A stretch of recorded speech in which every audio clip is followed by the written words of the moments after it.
Hola, buenos días. Buenas tardes, buenas noches. This is Barb. And this is Estella. And welcome to Cafecito. And Crime.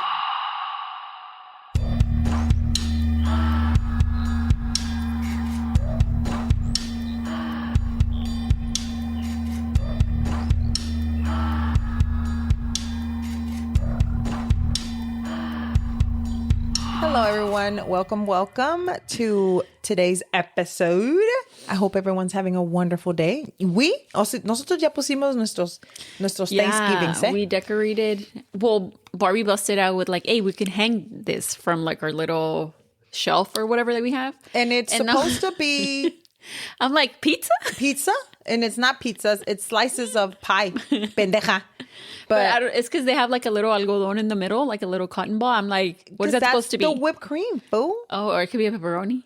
Or it could be cheese. White pepperoni, bitch. Whatever. But anyway, they're pumpkin pies. Yeah, and then we still have a ghost. We still have a ghost, and then we have a Christmas tree from years and years. Years and more years. Christmas pasts. All the Christmas pasts. Yeah.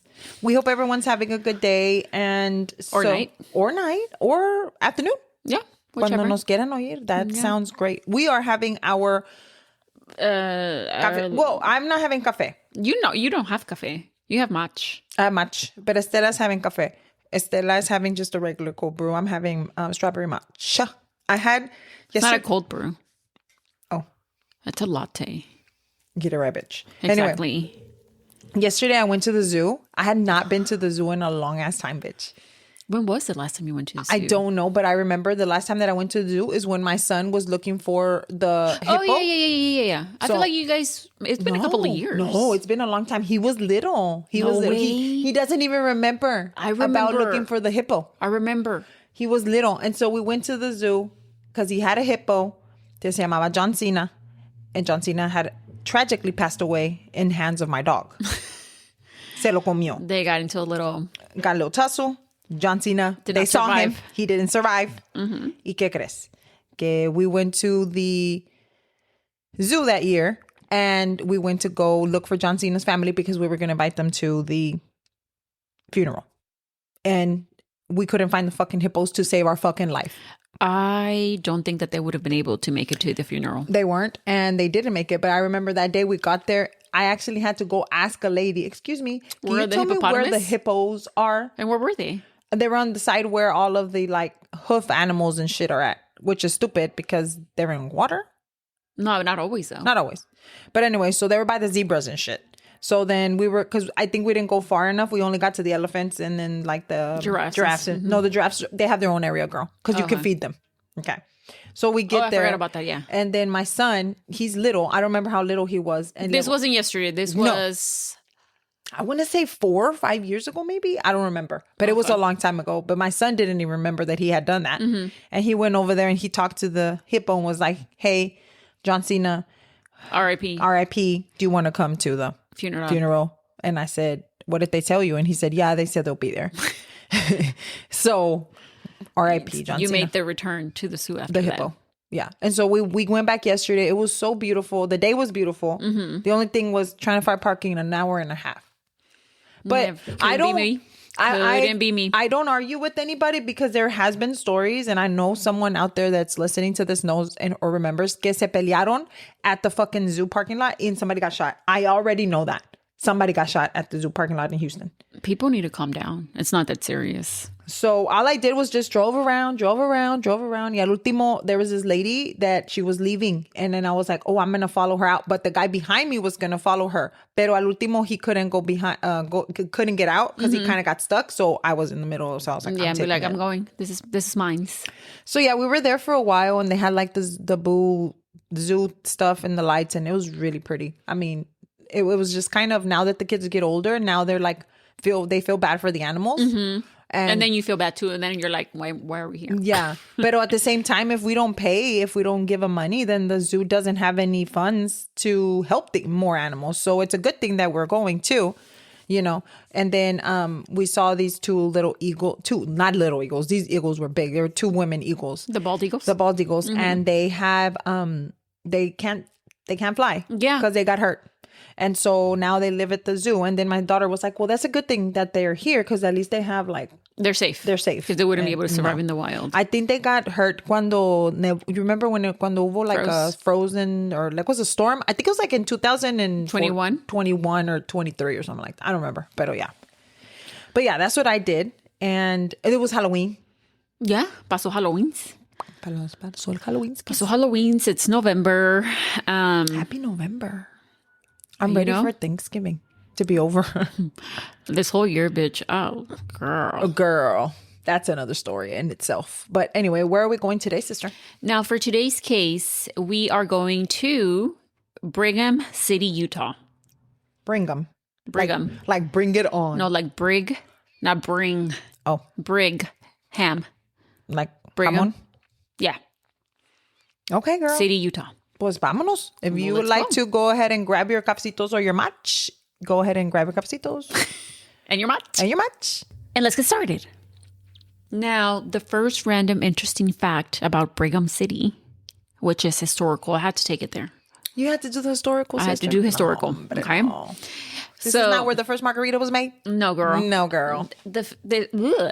Brigham City is known for its history as a Mormon pioneer settlement. I think Utah is big at that, right? Yes. Okay.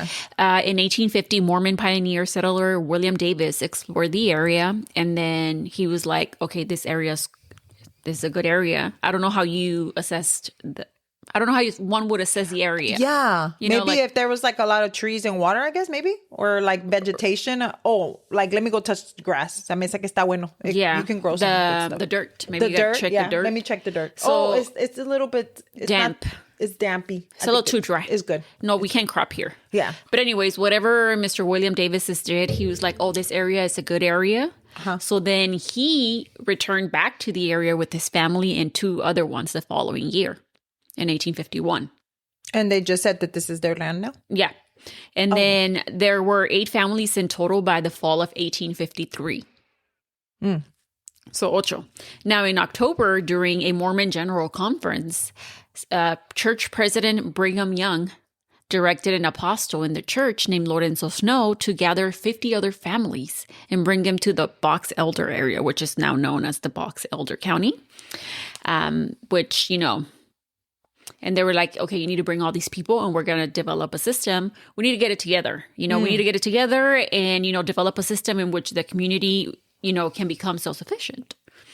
Sounds, yeah. They succeeded in it. Yeah, that sounds like they wanted to grow. Yeah. As a community. Okay. In a Mormon community at that, right? Okay, so in 1855, the settlement was renamed Brigham City after the church leader, Brigham Young. So that's that. Now, the second fun, random, interesting fact is that the largest event in Brigham City is their Peach Days Festival. I'm pretty sure that a lot of the Utah, because last week's we did and they had a strawberry. So I'm guessing that they had a lot of festivals, like cropping, no? Como que they would grow a lot of stuff. No. I think that's in every state. Sí, güey, pero pues está bien, hombre. No pasa nada. Everybody can share the crops. The crops and the growings. And the growings, yeah. Yeah. Mm-hmm. Now, Peach Days Festival celebrates their fall peach harvest. I don't know how I feel about peaches, guys. I like peaches. I do not. It's not that I don't like peaches. Okay, what's the difference between a peach and an apricot? A big difference. What is it? They're different. Okay, but what's the difference? An apricot, I think they have like different like fucking seeds and shit. Like they're totally different. But I think apricot-y like stuff is because apricot tastes like apricot and peaches taste like peaches. Do you think differently? I don't know that I've had an apricot. Yes, you have, bitch. Well, then I dried. Then I think I'm eating a peach. Tú estás pendeja. Oh, it could be a little bit of both. It could be a little bit of both. No, pero on the reals, like, I'm just not, I don't know. There's certain flavors that I'm like, I wouldn't go for like, oh, let me go get this peach flavored this. I like peach. Well, what's peach flavor that you would get? Like tea, white peach, or I like white peach stuff. Like peach candies. I like a white peach sangria moment. Like, I like that. Not me. I do, and I like a peach. Like when it's peach season. When it's peach season, yeah, yes. they're delicious. Because they're in season now, right? Yeah, right now? No, they're not. Yeah, they are. They're in the winter. They're celebrating. It's fall. Oh fuck, we're in fall. Anyway, so you should know what their weather outside, bitch. Well, what I was thinking was like peach rings. I cannot do peach rings. I don't think that's real peach flavor. Okay. I just make sure. Okay, go ahead. You know? So it has been, the Peach Days Festival has actually been celebrated annually since 1904, bitch. Shut the fuck up. Yeah. That's a tradition. That is a tradition. Yes. And it's actually held the weekend after Labor Day, like usually on Friday and Saturday after Labor Day. But so that is not the fall, bitch? Labor Day is like Yeah, but it's celebrating the fall harvest for the fall. Órale, ya te entendí. ¿Ya captaste? Ya capté. Now, the 2-day festival brings in about 75,000 visitors. Damn. Yeah. And they Should we go? I think so. Yeah? Maybe. I don't know. It sounds interesting, bitch. They have plenty of fun activities for the family and entertainment, such as 2 parades, carnival. 2 parades and a carnival. A carnival, a car show. Oh, I love me a car show. What kind of cars, though? I don't know, a 10K race. I don't know about running. A quilt show, like a quilt. A Harley and custom bike show. See, I like Harleys. And then they have the Peach Queen pageant. I would be the queen. You don't live So in if Utah. I go- Or you yes. don't live in Brigham City. Excuse me, but anybody could be the peach queen. I can know. I can see. I Wait, can know. You have to be part of the community. let's look it up. I think that I could be the queen, so I don't think I should go. Porque les voy a quitar. I'm going to take away The title. Their title. No. Sorry. I'm sure there's an age restriction. I'm going to be like, what a hoe. What a fucking I'm just saying, hoe. I don't think you would qualify. Fuck you, Not only ass. do you not live there, you're probably above the age that they would want a queen to Wow, you are a dickhead. No, a princess or like a princess they could be, pero be. Nobody said pero queen, it's an older lady. Una viejita como yo, or güey. like a prom queen. That's a kid. I can't believe you said that to me. That literally broke my fucking heart. What an asshole. All of the people from the Just stating late facts. 80s are coming after you. No, they're not. Yes, they are. I'm not even that far off from the late 80s. Because that's why you're an asshole. No. Yeah. I'm just spitting facts. Spitting facts. Yeah. Wow. But anyway, now that we got those out of the way, I'd be a good queen, by the way. shut up. Let's get into the case. I would have a stalk, one of those things with the peach on top. Hey, and then peaches on my crown. And then what would you do for the community? I would grow peaches for you. I'll make you peach tea. I'll make you peach pies. How are you going to taste it if you don't like it? Hey, I'll make it work, bro.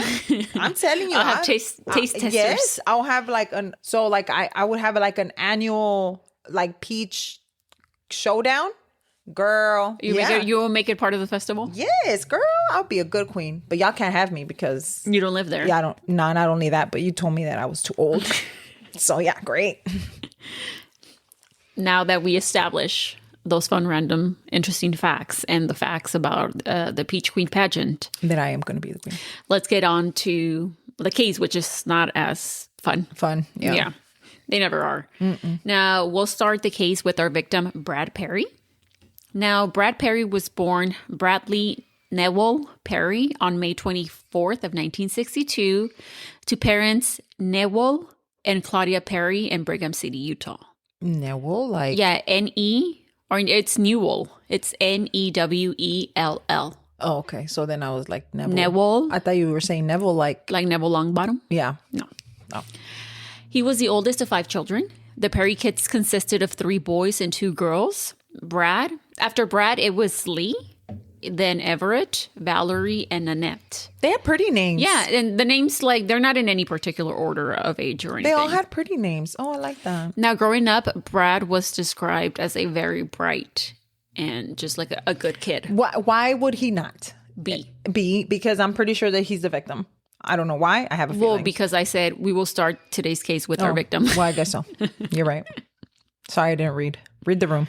Or listen. Or listen. The Perrys were of the Mormon religion, as is most of we assume everybody in Utah.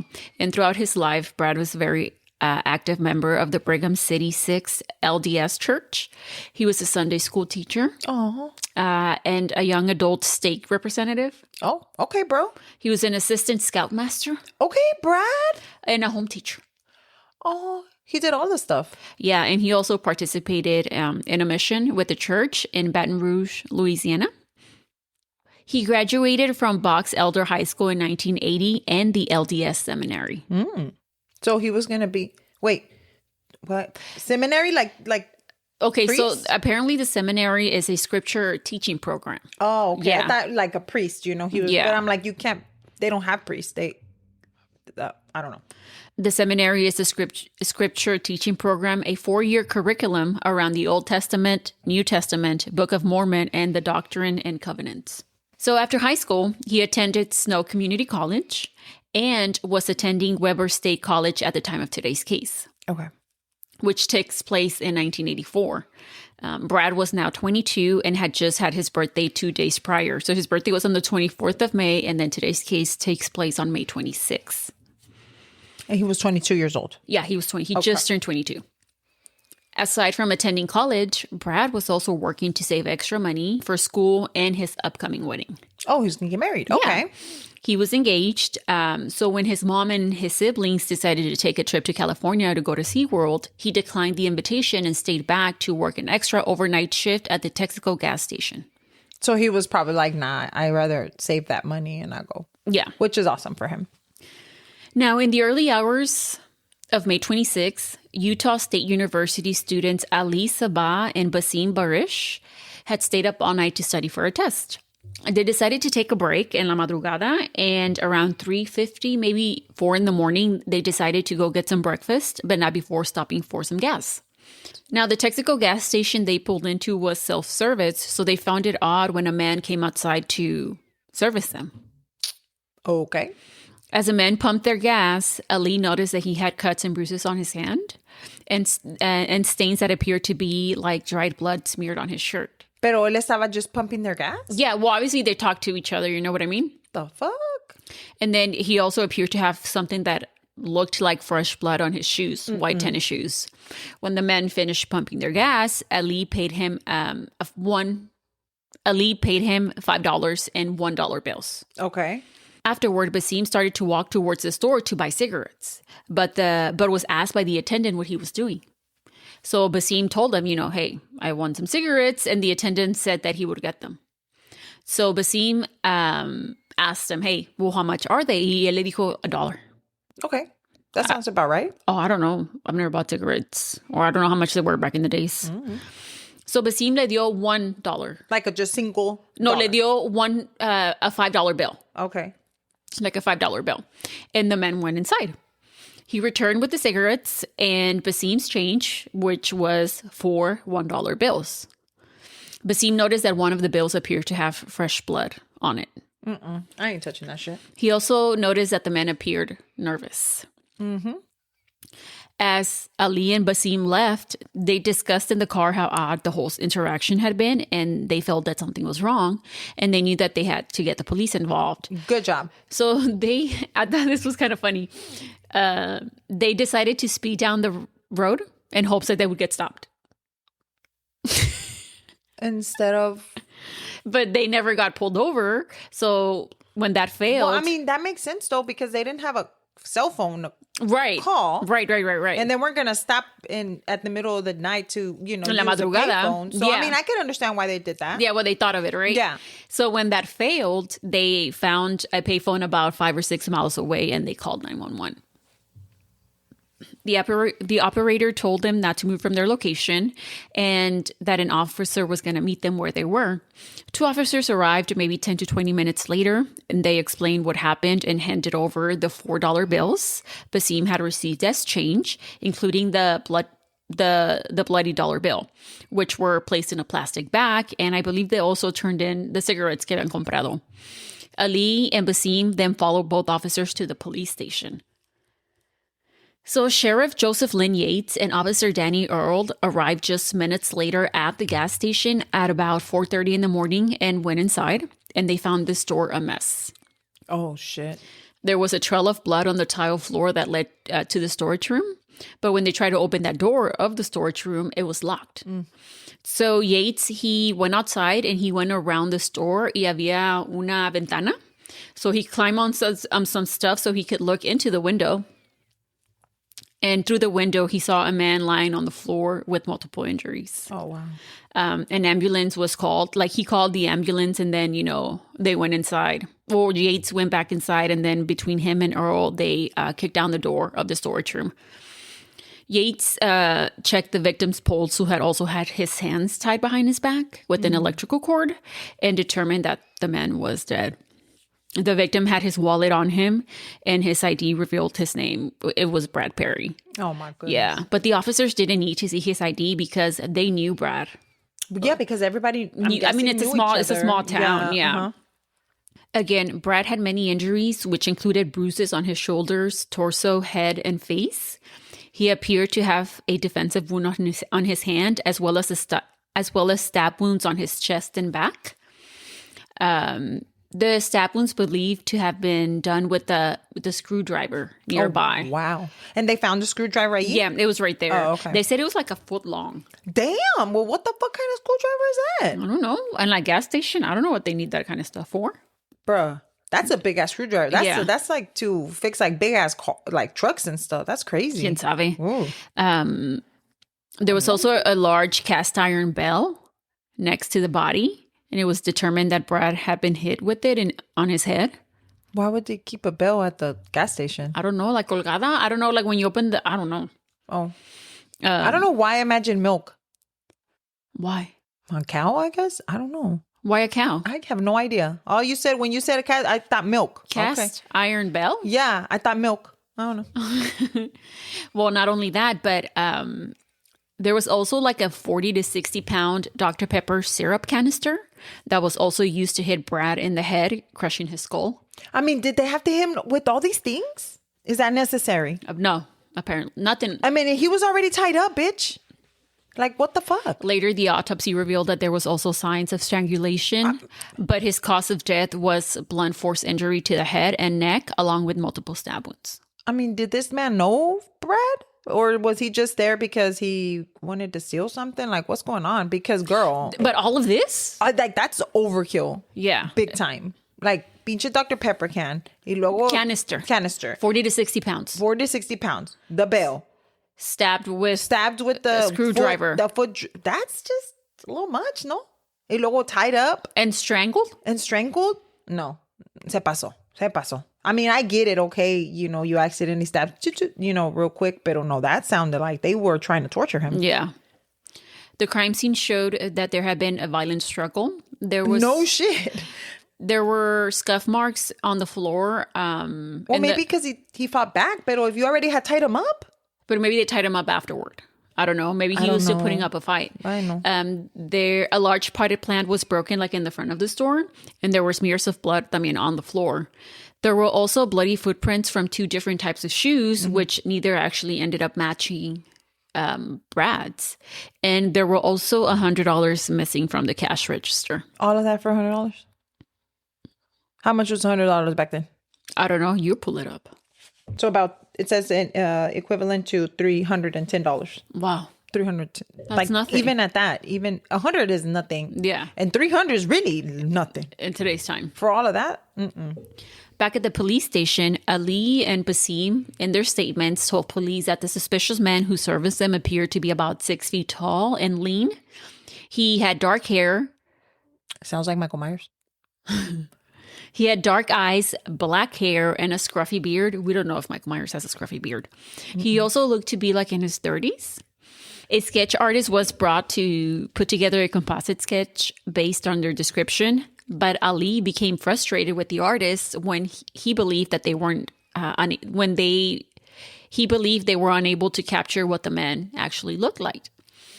They need to get another one. Since Ali was an artist himself, a good one at that, he took it upon himself to sketch the attendant. You should have. He was like, you know what? You should have moved. You should have been like, hold on, give me a minute. Give me a pencil. I'll be back. And he actually did 2 sketches, not just one. Wow. Which were later, of course, distributed to the media. Okay. They used his sketch? Yeah. Yeah. Yeah. Well, he's the one that saw them. And that's true. And he probably could have, and then I think that when you're an artist, you can tell things that normal people cannot tell. He said that, both of them said that the guy's eyes were very, you couldn't forget those eyes, that you could tell that they just were very, empty. You can tell that there was, evil and shit. Damn, not the evil. I would not pay any fucking attention to that. Yeah, you would, I'm dude. stupid, dude. No. If somebody's pumping gas, I'm like... No, but it's not that. But when you start noticing that this man has, cuts and bruises and some shit that looks like blood, then you'll be like, ya valió verga. I'm going to get a good look of the scene. Let Let's go. Let me like try to take pictures with my eyes. Yeah. I see. Memorize everything. I would suck. Now, at the time of Brad's murder, remember, most of his family was in California. Yeah, everybody was in SeaWorld. Not his dad. His dad was here. Oh, okay. Newell. I'm going to say Newell himself had received, obviously, the news of his son's tragic death, but now he had to deal with notifying his family who were in a different state. Now, I'm not sure what the circumstances were exactly, but Newell contacted his friend who was a fireman and lived in the area in San Diego. Okay. To find his wife, Claudia, and notify her of what had happened. You can do that? I guess if you know this person, Yeah, right? it was his friend. Yeah, okay. Yeah. Y como volvemos a lo mismo, no había celular. Like, there's no cell phones. It's not like you could be like, hey, This happened. or whatever. Yeah. So the friend, then Newell, found Claudia. I don't know si la fue a encontrar in SeaWorld. I'm not sure. But he found her and he told her, hey, let me take you back to the hotel. So they went back. She was out. She wasn't at the hotel. He wasn't like, oh, can you go find her in this hotel? No, she was out and about. Maybe they were at SeaWorld, yeah. What the hell? So they were like, hey, I'll take you to the hotel. And then after they arrived at the hotel, he took her into a separate room away from the kids. Y le dijo que, her son had been killed. Then the friend drove Claudia and the kids back to Brigham City. So when I was like, how far? I'm like, how far? That was one of my questions. Well, because Brigham City is like North Utah. And I just clicked SeaWorld California. It's in San Diego. Es lo que me salió, unless there's another SeaWorld. I'm not sure. But from SeaWorld San Diego to Brigham City is 11 hours. So. Well, that was nice of him.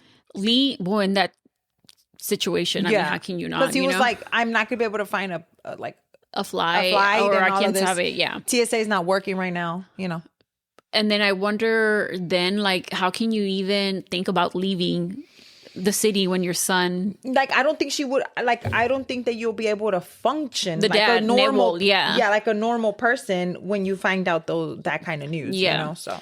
Now, Lee, Brad's younger brother, who at the time was 17, he says that he remembers the drive and that he remembers that his mom was, like, physically ill. Like, I think she was throwing up and stuff. And I just...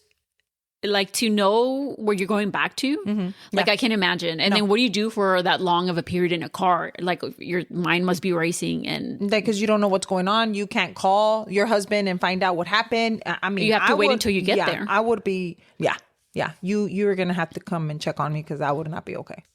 Now back at Brigham City, now daylight, because ya habían pasado horas, investigators were at the gas station gathering all the information that they could on Brad and what his duties were at the gas station. The owner of the gas station was already there. And in doing so, there were reasons to believe that whoever killed Brad might have worked at the gas station. Nuh-uh. One of the reasons being was that the gas pumps had to be reset from inside the gas station, which I'm assuming is done after gas is pumped. Yeah, I guess. I don't know. I'm not a gas attendant. Me either. Secondly, the safe was open.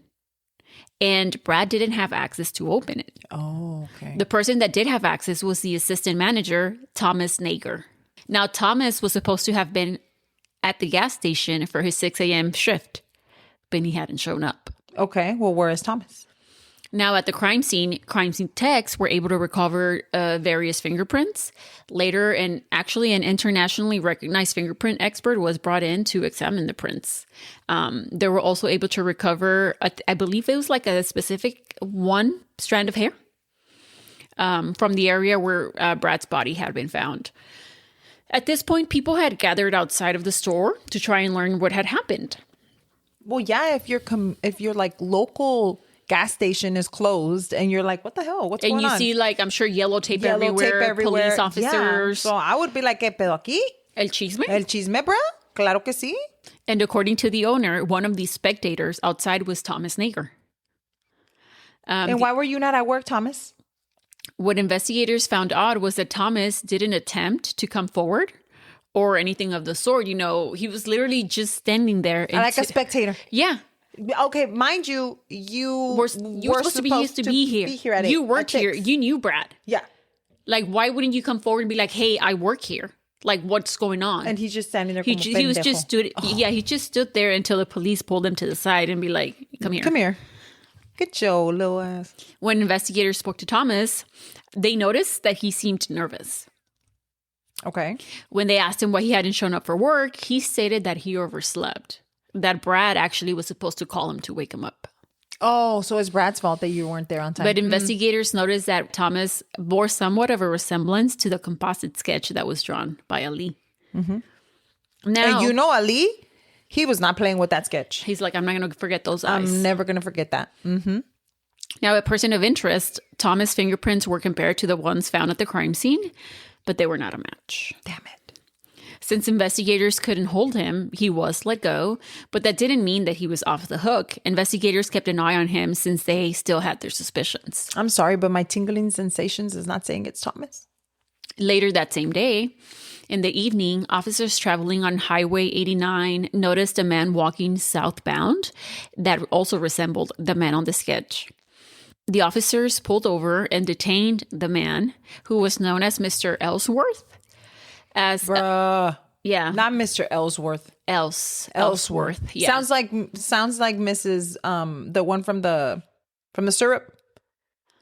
Mrs. Miss Aunt Jemima? Yeah, like no, there's something Wigglesworth or whatever it's called. Oh, I don't know. No, okay. Oh, never mind. Okay. That was probably Aunt when Jemima? I was young. I was like, Aunt Jemima? When I was young. I only know Jemima. Fucking 39 apparently. Okay. As Ellsworth was being handcuffed, the officers noticed blood on his shirt. Why you have blood on your shirt, Mr. Ellsworth? And on his hands. And on your hands.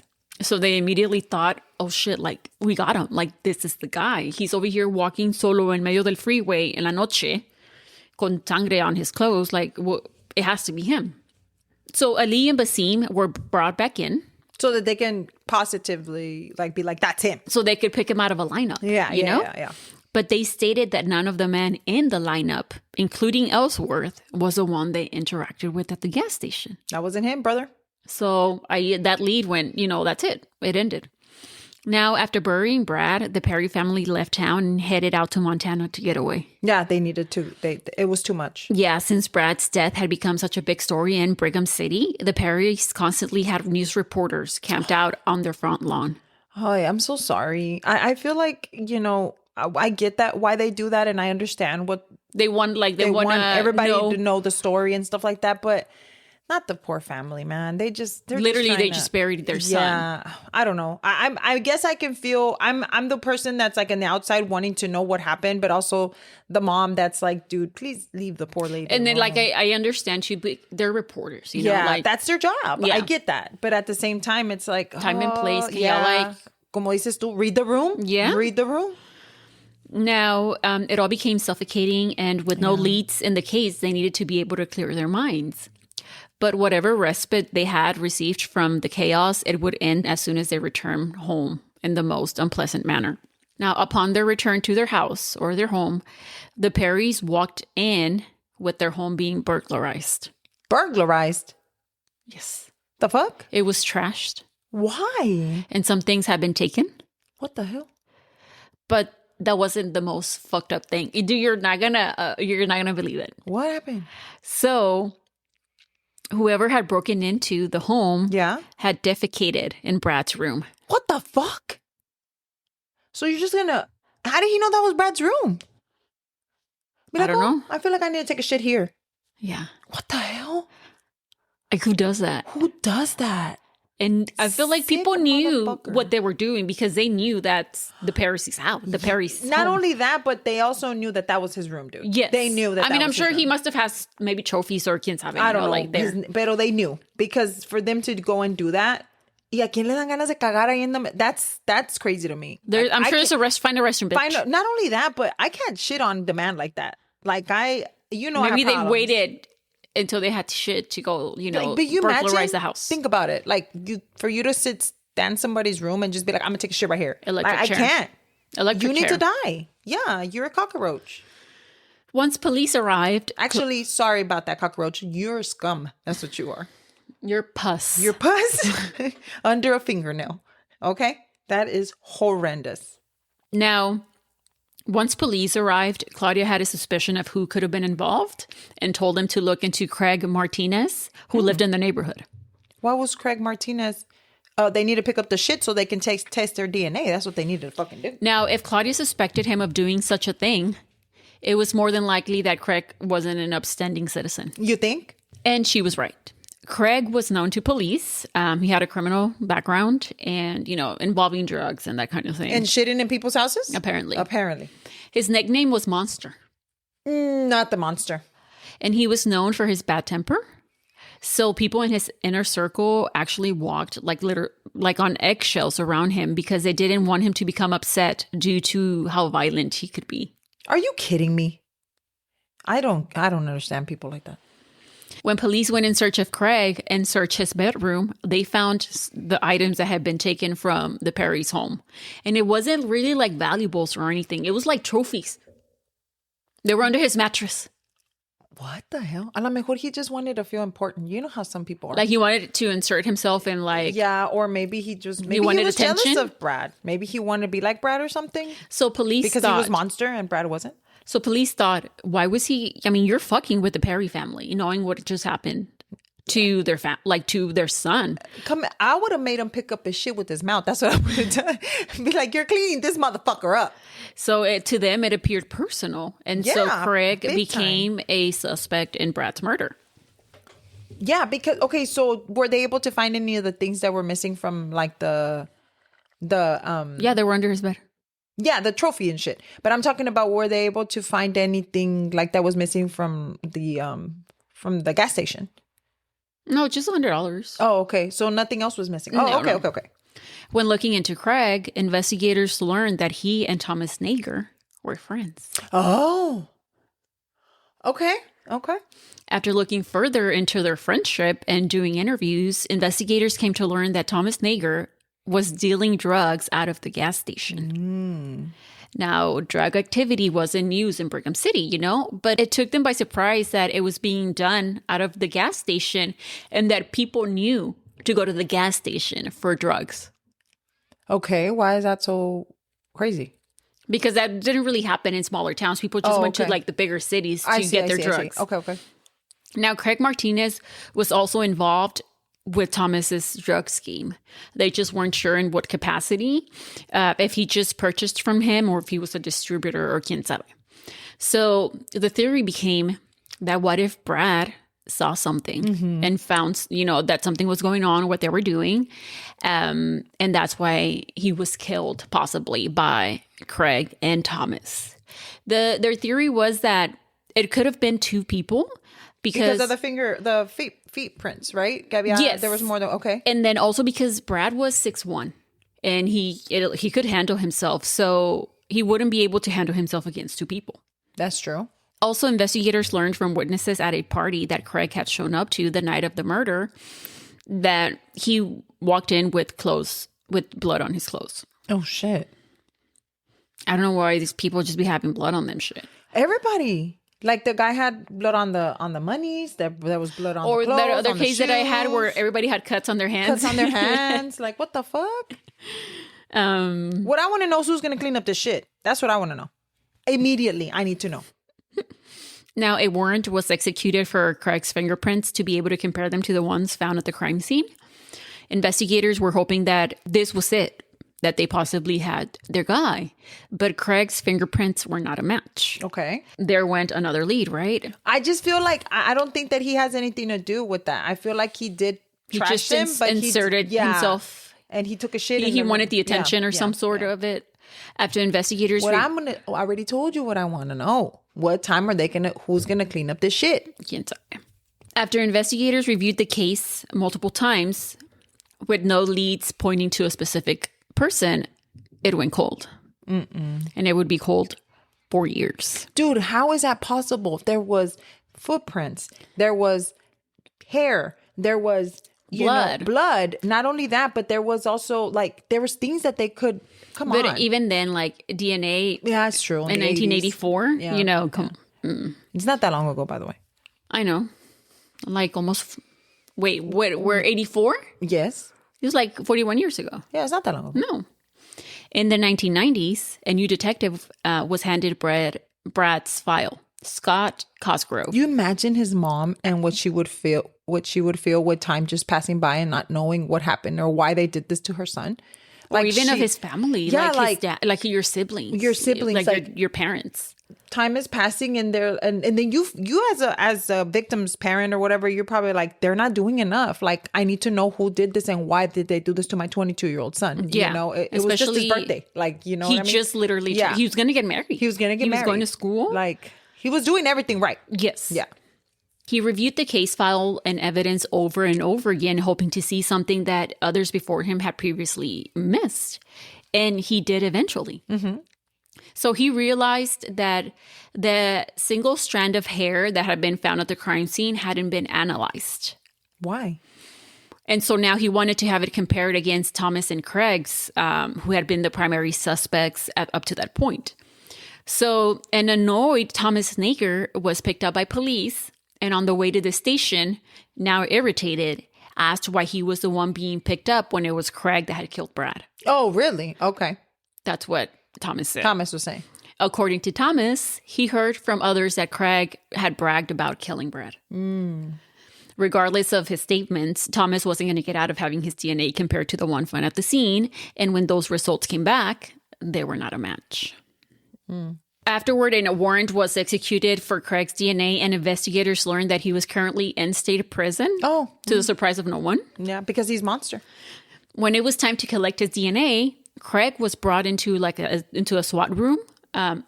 Craig was brought into the room by SWAT due to his violent history. Girl. Now, I'm not sure. That's another thing I could not do. SWAT? No. Be a corrections officer. Oh. Because I'll beat the shit out this motherfucker. ¿Te vas a dejar, hijo de la gran puta? ¿O no te vas a dejar? You know what I mean? Like, I would be in trouble. They would be like, excessive force. Yes, that was me. Because he wasn't listening to me. Be like, fire me. Fire me. I don't care. Like, I got my licks in. yeah, for real.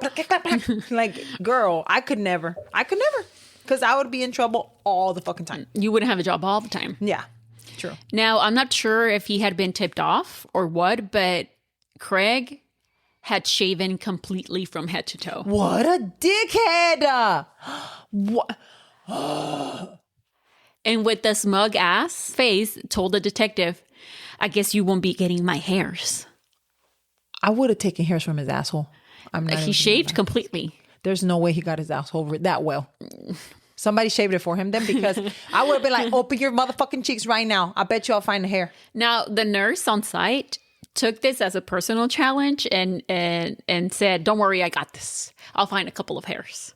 Girl, I would have sat there with fucking tweezers. I'm not lying. And I would have taken... I'm sure she did. And she found 2 on his nipple.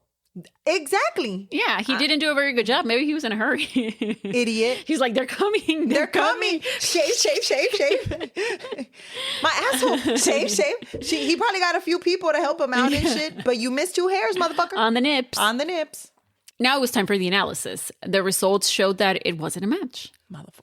Y pero que se quitó todo el pelo más para joder. Exactly. Para joder. Dude, he's such a dick. Yes. I think let's not compare him to a dick, because some dicks are nice, you know, but he's such an asshole. He's such a douche canoe. Yeah, douche canoe. He's a twat. A twat. For sure. Yeah. Now, like, even though the hair didn't match, yeah, to investigators, it didn't necessarily mean that he wasn't part of the murder. It just, while maybe he didn't kill Brad, he was probably still there somewhere, you know, because they believed it was 2 people.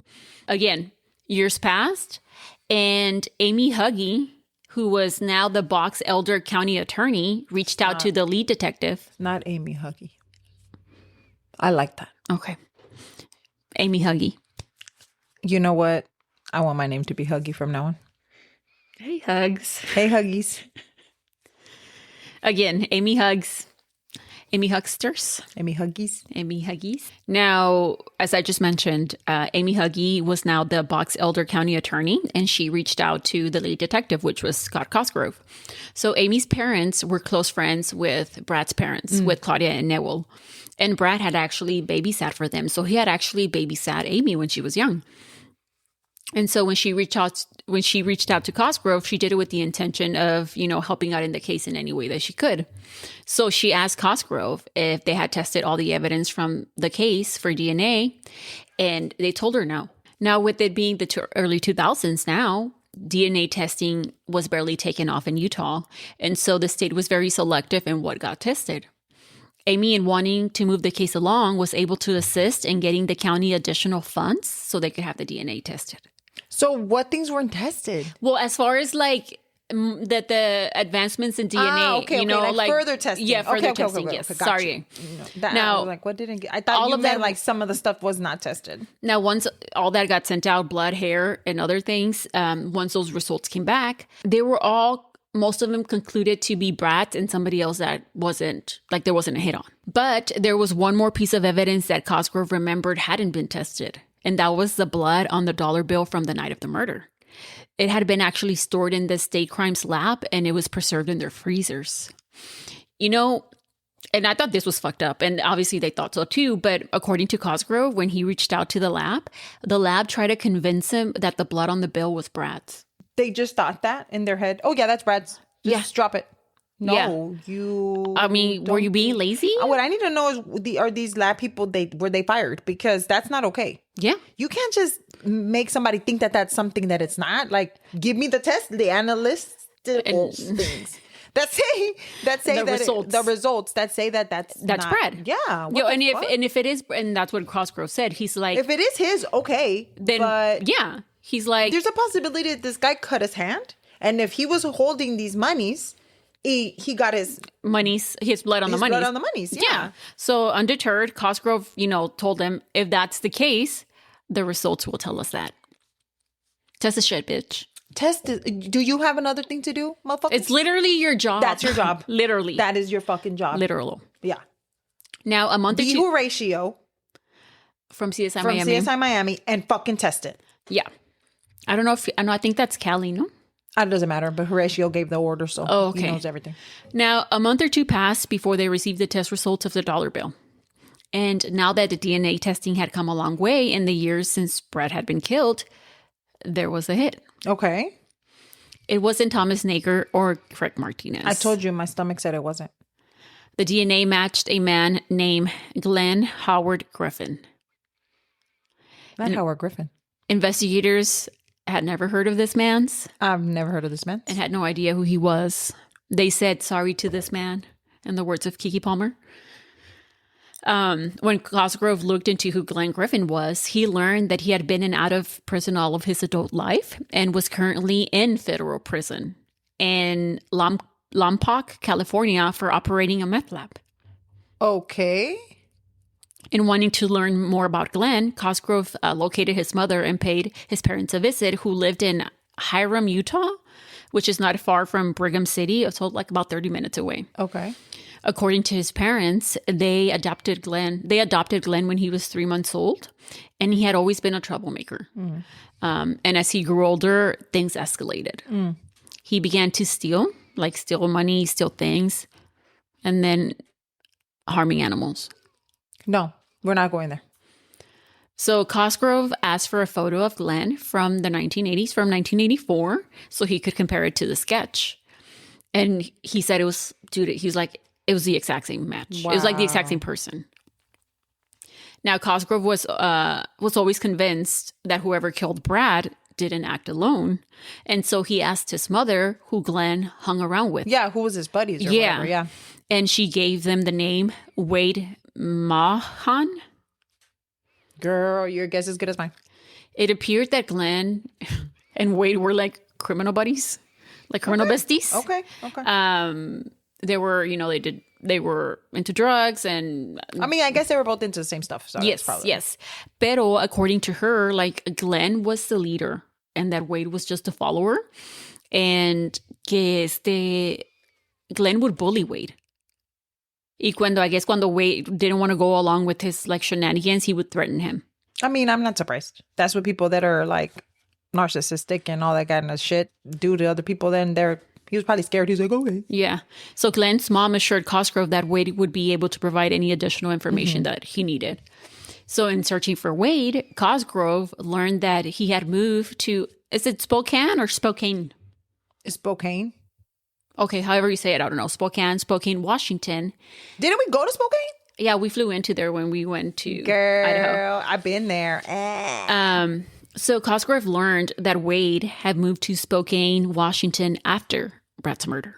Oh, how convenient. Yes. So he traveled to Washington in search of Mr. Wade. So they had a pretty good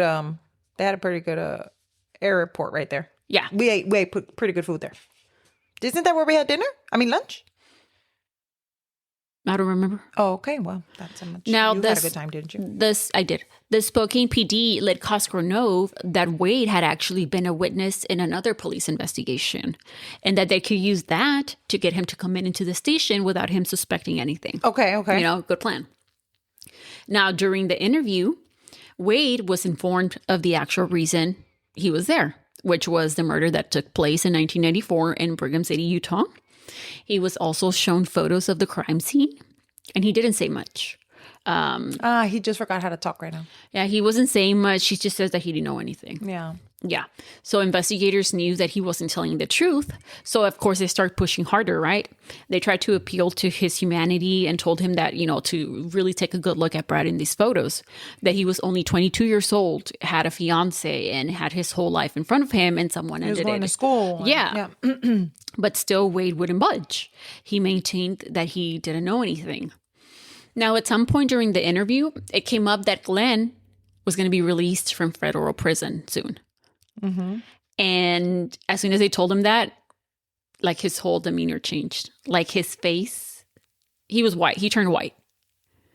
And then like Caucasian or no, he was already Caucasian, pero como like a ghost. Como okay. The color drained from his face. Okay. And then he changed his tune.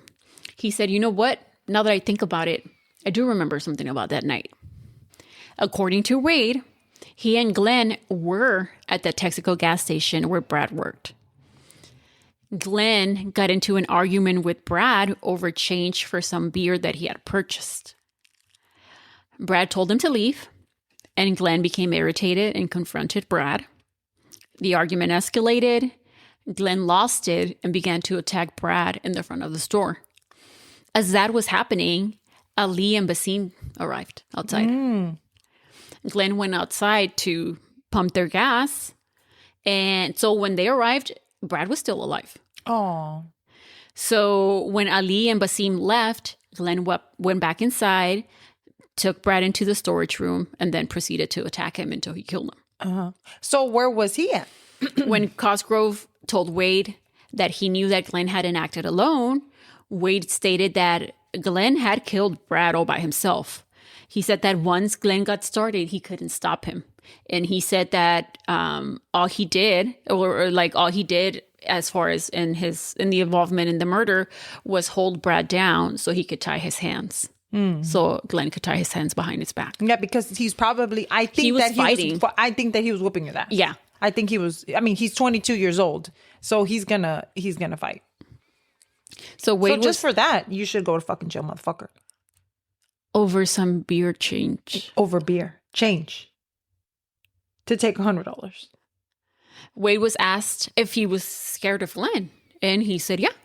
And you could, like, if you see the interrogation video, like, he's very, like, se le mira en la cara que tiene miedo. And he's very shifty. Well, I mean, and I think that played a big part of why he also never spoke up or anything. He was probably scared of him, bitch. Well, he never spoke out even before in none of this, according to his mom, you know? Like, he just went along with whatever Glenn said. And then he would move away. Yeah, and then he was like, do this or I'm going to kick your ass or I'm going to beat you up. I'm going to kill you. También seguro le decía. Decía que sí. Yeah. Pero the crazy part is this, que si es, what he's saying is true, which I'm not sure yet. But what if what he's saying is true, then are you telling me that you just sat down and watched all of this happen and you just stood there? And then while Glenn went inside, came back out, pumped gas, went go get cigarettes, and took some change, and went back outside, and you just stood there without maybe thinking maybe we should get some help. Yeah. Okay, just making sure. At the end of the interview, of course, Wade was offered immunity if he testified against Glenn in any future trial. And he said, yeah. Now, at this point in time, Glenn was due to be released in a couple of days. Like that was real. Yeah, like that. They weren't just lying to him. Like that was true. So investigators knew that they needed to act quickly because once he was released, they knew that he was going to like haul ass somewhere. Ya no lo iban a encontrar. So Cosgrove made his way back to California to pay Griffin or Glenn a visit. And when he finally saw Glenn's face, Cosgrove was like, no, like face to face, truly, like not just the photo, but he's like, this is the man. This is the man on the sketch. During the interview, Glenn said that he was familiar with the Texaco gas station. He remembered. But he had never been inside of it. Oh, okay. So Cosgrove was like, oh, yeah, well, your DNA was found on the dollar bill. Like that was inside of that place. Yeah, during a murder. And not only that, your hair. Yeah. To this, Glenn said that he often cut his hands at work. I mean, everybody cuts their hands at work. Yeah. Or carving a pumpkin. Yeah. And that's how his blood got on the money. And that somehow through various purchases, you know, you go buy something, you give people cash, and then cash, you know, circles around town or whatever, quien sabe. Through commerce purchases, you know, like I get it. Yeah. He's like, that's how the blood might have ended up at the gas station, you know, not because I killed anybody, just because through, you know. Makes so much sense. Money passes people's hands, which that is true, actually, you know. So after saying all that, or saying nothing really, he shut up, asked for a lawyer, and then Glenn was charged with first-degree murder. Now, investigators believed that they had a strong case against Glenn. His DNA at the crime scene, the sketch of someone who looked just like him, like those two things all happened on the same night that somebody got killed at the gas station. Like that wasn't a coincidence. They also had Glenn's confession. They were confident. And not only that, but they could have brought the two other guys to come in and to say that was him. Yeah, you know. That was until Wade refused to testify against Glenn at his trial. Ah, shit. He was that scared of that fucker. But the thing is, he needed to understand that he was going to put him away for a long time. Like, he had to fucking speak up. And remember, the bully's always going to get away with whatever they want until you put a stop to it. And he was that prime Somebody example. needed to put a stop to him. Somebody needed. And he was a prime example. He was scared. Without his testimony, prosecutors needed to find additional evidence that placed Glenn at the scene. So they still had the hair samples from the crime scene. Again, since technology had come a long way since 1984, they were able to test the hair sample for mitochondrial DNA, which the results concluded that 99.94% of the population could be excluded as a donor. There was only one person. But not Glenn. What? Like 99.94% of the population could be excluded. But not him. But not Glenn. Okay. I thought you meant it wasn't Glenn. I'm like, what? So Glenn's trial took place in Logan, Utah in 2008. Now, prosecutor Brad Smith called to the stand various expert witnesses who testified to the DNA, found at the scene and the results. And they explained to the jury how Glenn couldn't be excluded from it. Because again, we're bringing this up at a time where DNA is up and coming. It's new and not everybody understands how it works, or even now, Definitely. While Wade, had back out of testifying against Glenn, the prosecution was able to get another person to testify against him. Benjamin Britt, Glenn's fellow inmate. According to Mr. Benjamin, while incarcerated together, Glenn admitted to killing Brad, and he also made other incriminating statements. Now, Glenn's defense attorney, Randall Richards, argued that the hair sample found didn't necessarily belong to Glenn. I think he argues against it because no DNA is 100%, right? Like, there's always a chance that a very small, tiny, dainty percentage. Very small. Yeah, but that's what the thing is. It's like, that is why they use DNA for a reason, because that's the best way to find out that it's true or whatever. Now, according to Richards, dozens of people in northern Utah could have or exhibit the same genetic code. Dozens. Now, he also tried to cast reasonable doubt on how the crime techs gathered that hair sample, because that hair sample was actually, it was found after it had been they used a vacuum in the area where Brad had been found. They used agarraron una aspiradora and they vacuumed the area, and then they found that hair in the vacuum. So what's wrong with that? So the defense attorney was arguing that, how do you know what was already in that vacuum? Maybe what if that hair had already been in that vacuum and it just so happened to come out? Okay, which I understand. But then your client also said that he was never inside of that place. So you're a fucking liar. Now, as far as the dollar bill, according to Richards, the one presented to the jury wasn't the one that Ali and Basim had given to law enforcement. Okay. The one used in court had a cutting removed from its center where George Washington's face was, which according to him, wasn't something that the original one had. Also, Ali and Basim had testified that the dollar bill had a larger area covered in blood than the one that was being presented.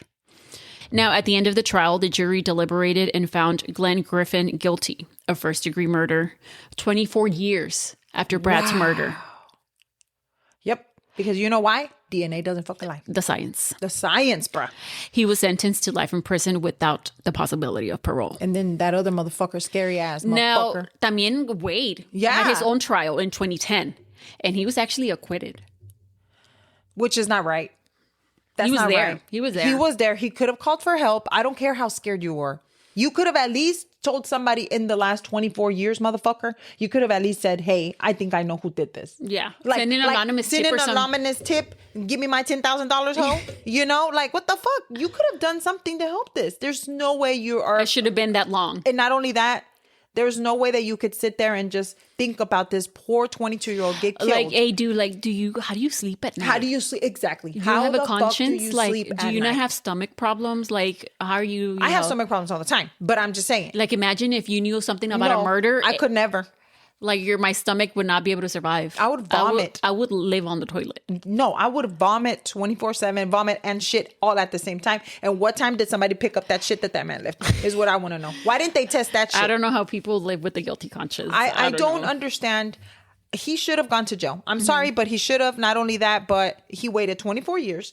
Motherfucker sat there and watched. And he helped to tie up that poor guy. Hold him down. He said that he was sitting on his legs. Can you believe that? I know. And you have the nerve to sit there and let this guy kill. I don't care how scary he is, dude. Like, how could you live like that? I don't know. But, okay, well. That's the case. And that is why I'm not a judge and I'm not a cop. Or a correctional officer. We talked about that because, I'll beat the shit out of everybody. So that's the case of Brad Perry. Very sad case. And unfucking necessary. Because what was it for? Change? A beer change. Beer change. Like, what were you mad about? Like, did he give you think he gave you, like, less change? Like, were you thinking that was something, like, I hate people like that. That you really think that you're that important, that people care to give you less change just because? Yeah, like they're trying to, like, wrong you. Yeah. No. You're not that important, motherfucker. Nobody cares. Nobody cares. Anyway. Thank you so much for that, sister. We appreciate you. And if you would like to follow us on Instagram at Cafecito and Crime Pod. And if you would like to download our episodes, leave us a review and or rate us. We would really appreciate it. And we love everyone's comments. Thank you. Keep them coming. Let us know how we're doing. And we will talk to you guys in the next one. Bye.